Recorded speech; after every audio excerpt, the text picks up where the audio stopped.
Chers amis, je tiens à vous souhaiter un très chaleureux Shabbat Shalom depuis Yerushalayim, Ir HaKodesh. Notre paracha ici en Israël, parachat Emor. Omer Hashem El Moshe, Dieu dit à Moshe, Emor El HaKohanim, dis aux Kohanim, Bnei Aaron, les enfants d'Aaron, V'amart alehem, et tu leur diras, Le nefesh lo itama be'amav, de ne pas s'impurifier à des corps de mort. Les commentateurs posent la question Rashi, pourquoi est-ce qu'on a ici cette répétition? Dieu dit à Moshe, Emor el HaKohanim, dis aux Kohanim, V'amart alehem, et tu leur diras. Dis et tu leur diras. Il y a ici des mots en trop. Alors Rashi répond, Lazir gdolim alaktanim, d'avertir les grands, d'avertir les petits. Les grands, les adultes, doivent éduquer, doivent enseigner à leurs enfants de pratiquer la Torah.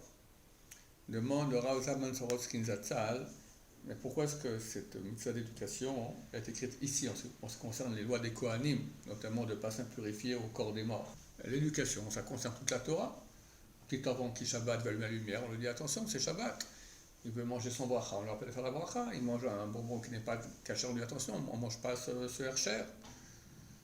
Ça concerne toute la Torah. Alors pourquoi ici, précisément, ce qui concerne les Kohanim? Il répond une très bonne réponse, il dit comme ça. Lorsqu'on dira à un enfant de ne pas allumer la lumière Shabbat, il comprendra, parce qu'il verra que personne n'allume la lumière pendant Shabbat. Il dira de faire la bracha avant de manger un élément, il comprendra, parce que tout le monde fait comme ça. Il comprend qu'il y a des choses qu'on ne mange pas, que ce n'est pas cachère, parce que tout le monde fait cela. Mais un fils de Cohen, il ne comprend pas. Une grande génération est décédée, tout le monde va à l'enterrement, et ses copains de la classe, tout le monde, suivent le corps et rentrent dans le cimetière. Son papa lui dit non, tu ne peux pas rentrer au cimetière. Mais pourquoi papa? Mais tous mes copains ils rentrent dans le cimetière. Non, nous on est Kohanim, on est différents. Pour ce point précis, que les Kohanim ont des lois différentes des autres juifs, là il y a une mission encore plus grande aux parents d'expliquer comme il se doit aux enfants. Aujourd'hui, pas besoin d'être Kohen pour comprendre qu'il y a nécessité d'expliquer aux enfants qu'on est différents.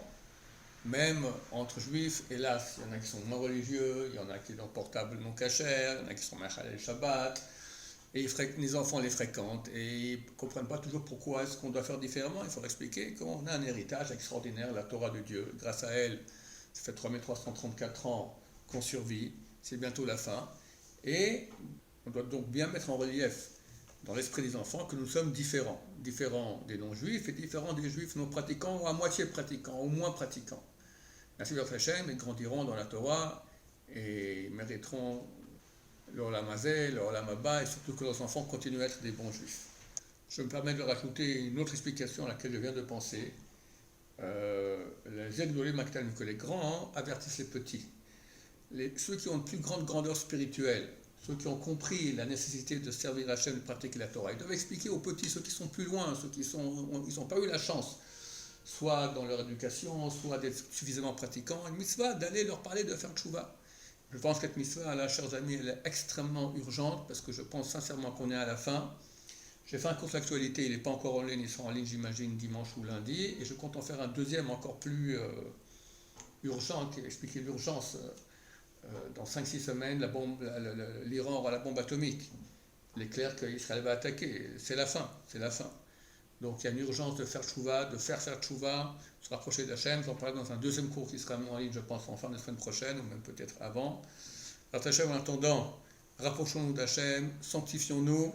Je vous souhaite à tous un Shabbat Shalom, plein de joie, plein de bonheur, plein de sainteté dans vos maisons. Amen va Amen, Shabbat Shalom, Mvurach.